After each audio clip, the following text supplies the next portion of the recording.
Bonjour, je suis Dominique. Alors, je vais faire quelques vidéos pour parler des témoins de Jéhovah que je connais bien. J'y suis resté 45 ans. J'ai connu 5 années d'une autre vie dans ma toute petite enfance. Une époque où j'avais des cousins, des cousines, des frères, des amis. Et tout cela formait une famille unie. Et puis les témoins de Jéhovah sont arrivés, tout a disparu. Ben oui, parce qu'on était à 5 années de la fin du système, 1975. Et donc, mon papa a absolument voulu convertir le reste de la famille, à tout prix. Ça finissait en dispute monumentale, je m'en souviens encore, avec des grands éclats de voix. Il y a même eu des bagarres à certains moments. Si bien que la famille s'est détournée de nous. Les témoins de Jéhovah ont pris la place. Moi, j'ai vécu là-dedans comme j'ai pu, parce que j'avais peur. J'avais peur d'Armageddon, j'avais peur de mon père, j'avais peur des anciens, j'avais peur des surveillants de circonscription, j'avais peur de Dieu aussi. J'avais surtout peur de Dieu. C'est un moteur, la peur, qui fait marcher, qui fait avancer. Il y a une chose que les témoins de Jéhovah parlent beaucoup, c'est de l'obéissance. Ils disent qu'il faut obéir. Il faut obéir pour être sauvé. Pourquoi ? Qu'est-ce qu'on penserait déjà d'un Dieu qui serait comme ça? Parce que si on le compare à un père, imaginez un père qui dise à ses enfants la chose suivante, voilà, vous avez la liberté de m'écouter ou de ne pas m'écouter. Vous avez la liberté de faire ce qui est bien ou de ne pas faire ce qui est bien. Mais un jour, je vais vous reconvoquer à la maison, on va regarder ce que vous avez fait, et si vous avez mal agi, ben, il y a la guillotine de dresser dans la cour et vous y passerez. Qu'est-ce qu'on penserait de parents comme ça, qui sont complètement malades, fous alliés? C'est pas comme ça qu'on agit avec ses enfants. Ben pourtant, comment ils présentent Dieu? Exactement de cette façon-là.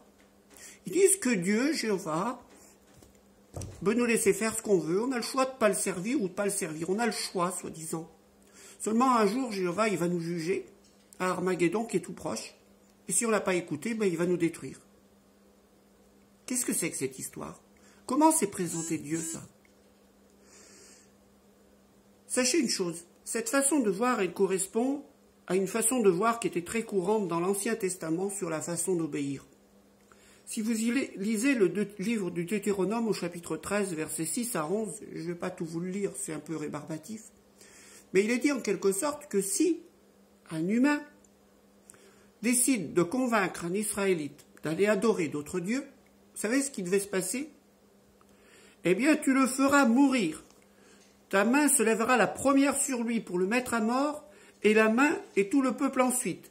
Tu le lapideras et il mourra, parce qu'il a cherché à te détourner de l'Éternel ton Dieu qui t'a fait sortir du pays d'Égypte, de la maison de servitude. Il en sera ainsi, afin que tout Israël ensemble entende et craigne, et que l'on ne commette plus un acte aussi criminel au milieu de toi. D'ailleurs, la traduction du Monde Nouveau en rajoute, elle dit afin que tout Israël entende et aura peur.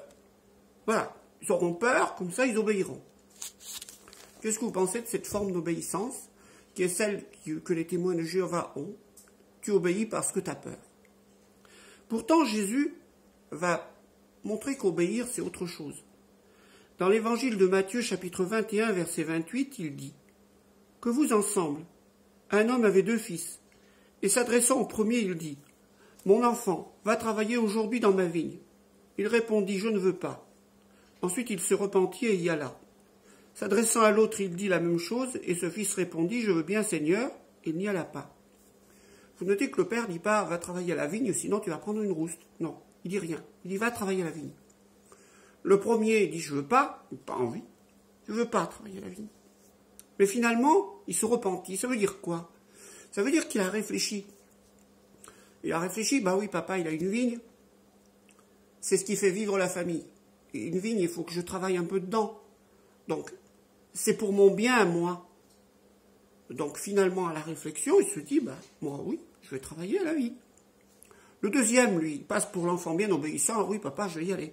Puis finalement, une fois qu'il a le dos tourné et que le papa ne le voit pas, ben, il n'y va pas. Qu'est-ce qu'on apprend sur l'obéissance? On apprend que l'obéissance, quand on a compris le bien fondé d'une chose et qu'on veut le faire parce qu'on a compris que c'est pour notre bien, on le fait et que ça ne pèse même plus et qu'on a envie de le faire. Et notez ce que Jésus dit. Lequel des deux a fait la volonté du Père? Alors ces interlocuteurs répondent le premier. Et Jésus leur dit, je vous le dis en vérité, les puritains et les prostituées vous devancent dans le royaume de Dieu. Car Jean est venu et vous a montré la voie de la justice et vous n'avez pas cru en lui. Mais les publicains et les prostituées ont cru en lui, et vous qui avez vu cela, vous ne vous êtes pas ensuite repentis pour croire en lui. Qu'est-ce que ça veut dire? Ça veut dire en quelque sorte que ces chefs religieux, étaient moins bien que les gens qu'on considérait très mal. Pourquoi? Parce que les gens qu'on considérait très mal, ils avaient fini par comprendre que c'était très bien d'entrer dans le royaume de Dieu. Et Jésus dit la chose suivante, il vous devance dans le royaume de Dieu. Pourquoi il vous devance? Quelqu'un qui devance, c'est quelqu'un qui est arrivé en avant. Il ne dit pas aux chefs religieux, vous n'y rentrerez pas. Non. En fait, Dieu va vous laisser du temps pour que vous compreniez. Il n'y a pas de sanction. On obéit parce qu'on a compris. Eh bien, franchement, si vous comprenez, vous témoins de Jéhovah, qu'obéir, c'est ça. C'est pas remettre des rapports parce qu'il y a une sanction. C'est pas avoir une vraie moralité parce que sinon vous allez être exclus. C'est pas vous allez mourir à Armageddon si vous faites pas ceci, si vous faites pas cela. Non, ça c'est pas obéir. Ça c'est de la grosse bêtise. C'est ce que vous ont enseigné les témoins de Jéhovah. Mais ce n'est pas comme ça qu'on obéit à Dieu. C'est avec son cœur qu'on obéit à Dieu. Et quand vous aurez seulement compris un tout petit peu de ça, vous arrêterez de faire peur aux gens et vous comprendrez que c'est avec d'abord votre cœur que vous servez Dieu et non pas parce que vous allez prendre une sanction. Voilà, à bientôt.